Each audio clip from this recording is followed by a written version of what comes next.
আমি তোমাকে চ্যালেঞ্জ করছি, তুমি যদি একটা ভোটও পাও আমার ভোটটাও তোমায় দেব। ও খুব একটা সাধারণ লোক নয়, ওর থেকে একটু সাবধানে থাকবে। আরে তুই এসব চিন্তা ছাড় না রে মা।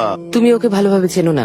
গত বছরও কানাডাতে এসেছিল, 3 সপ্তাহ ছিল। সেই 3 সপ্তাহে সমস্ত নিউজ চ্যানেলের হেডলাইন হয়ে গেছিল। একটা আইটি কোম্পানিকে কিনে নিয়েছিল। আরে ও 22,000 কর্মচারীর চাকরি চলে যায়, আর তারা সবাই দেশ ছাড়তে বাধ্য হয়। ওকে কিন্তু একদম ঘাঁটাবে না। তুমি কি ওকে কিছু বলেছো? না না না না না, সেরকম কোনো তর্ক করিনি। আর একটা কথা, ভারত ছেড়ে চলে যেতে চাইলে ওকে কোনো রকম বাধা দিও না। তর্কটা করার আগে এর ব্যাপারে একটু খোঁজ খবর নেওয়া উচিত ছিল। যেভাবে এসে থেকে এই একের পর এক স্টাইল দিয়ে সিগারেট ফুঁকে যাচ্ছিল, আমার বোঝা উচিত ছিল। তবে এখন আবার ভাবতে হবে যে এর পরে গিয়ে কি করতে চলেছে। আরে ছাপ্পা ভোট দিয়েই তো লোকে রোজগার করছে, এখন যদি সেটাও বন্ধ হয়ে যায় তাহলে মানুষ খাবে কি? উনি বলছেন নিজের ভোটটা না দেওয়াটা নাকি মস্ত বড় অপরাধ। গুগলে সার্চ করে দেখলাম সেকশন 49 তে সবকিছু রয়েছে। আর আমি যদি আমার জন্য লড়তে পারি, তাহলে বাকি লোকজন নিজের অধিকারের জন্য কেন লড়তে পারে না? নিজের অধিকারের জন্য প্রত্যেকটা মানুষের লড়া উচিত। আজ যেটা ওনার সাথে হয়েছে, কাল সেটা আমাদের সবার সাথে হতে পারে। আমাদের একটু সাবধান হতে হবে। অবৈধভাবে ভোট অনেক হয়েছে, আজ আমরা আর এসব মানবো না। আচ্ছা, এই নিয়ে তো প্রচুর লোক মামলাও দায়ের করেছে। কিছু লোক টাকা নিয়ে ভোট বিক্রি করেছে, তাদের কি হবে?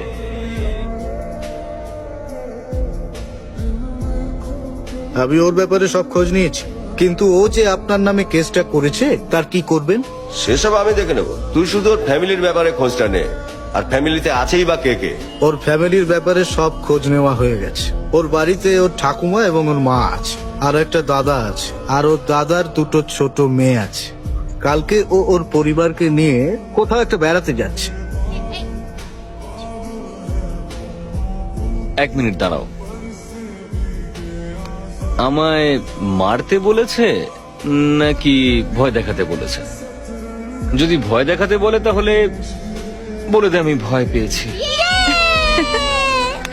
শুধু ভয় দেখাতেই বলেনি, মেরে ফেলতেও বলেছে। তাও শুধু তোকে একা নয়।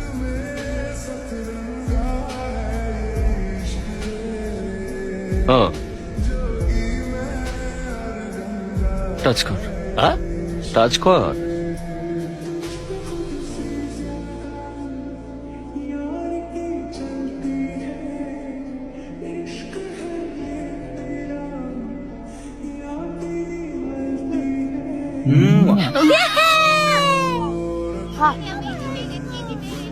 তুমি আর এখানে থেকো না, ইউএসএ ফিরে যাও।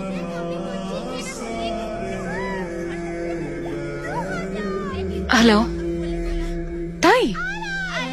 সত্যি সত্যি বলছিস তো? শ্শ্। তুই শুধু ওর ওপর নজর রাখ। না না না, অ্যারেস্ট করিস না, আমরা আসছি, রাস্তায় আছে, আসছি। একজন মস্ত অপরাধী ধরা পড়েছে। তোমার বাবা নাকি? হ্যাঁ, কি যে বলো না। যে লোকটা তোমার ছাপ্পা ভোটটা দিয়েছিল, আমরা তাকে ধরে ফেলেছি। কে হতে পারে তাহলে? দেখতে হবে তাকে ভালো করে। আমাকে মারছো কেন? এজন্য বালির বস্তা পেয়েছে, এলো আর মেরে দিল দুমদুম করে। এই তোমাকে আমি চিনি, টিভিতে দেখেছি। হ্যাঁ, ভোটে দাঁড়িয়েছো না তুমি? হ্যাঁ, ঠিক আছে ঠিক আছে, আমি তোমার সঙ্গে আছি, কোনো চিন্তা নেই। আমার ভোট কেন দিচ্ছিস তুই? ও, ওটা তোমার ভোট? আরে হ্যাঁ, আমার নামে ভোট দিয়েছিস, আমাকেই চিনিস না? আরে আমি তো শুধু টাকা চিনি। মালিক আমায় টাকা দিয়েছে আর আমি তোমার ভোটটা দিয়ে দিয়েছি। হ্যাঁ, হ্যাঁ, বসো বসো, কথা আছে, বসো। ওহ, খুব জোরে মারলে তুমি। তাহলে আমার ভোট দেওয়ার জন্য কত টাকা নিয়েছিলি? 6,000 প্লাস 200 যাতায়াতের জন্য।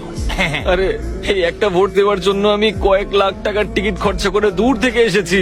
এত দূর থেকে যখন এসছো, নিশ্চয়ই সঙ্গে বডিগার্ডও নিয়ে এসছো, তাই না? বডিগার্ড নয়, সিকিউরিটি বলে ওদেরকে। আহ, ওই হলো, হ্যাঁ, সিকিউরিটি। আচ্ছা শোনো, এইরকম একটা এরিয়াতে এসে ভোট দিয়েছো বলে আমাকে ধরে লাভ নেই। তুমি আমার নামটা জেনে নাও। বাই দা ভাই, আমার নাম Koushik. Glad to meet you. আমার বাবার নাম। এই বসে আছিস কেন? এদিকে দে, দে না। দাদা, তুমি ঝট করে এটা একটু মেরে নাও, দেখবে সব টেনশন উদাউ হয়ে গেছে। আরে এত ভেবো না, তাড়াতাড়ি মেরে দাও ঝট করে। আরে বললাম তো আমি সঙ্গে আছি, এত ভাবার কি আছে?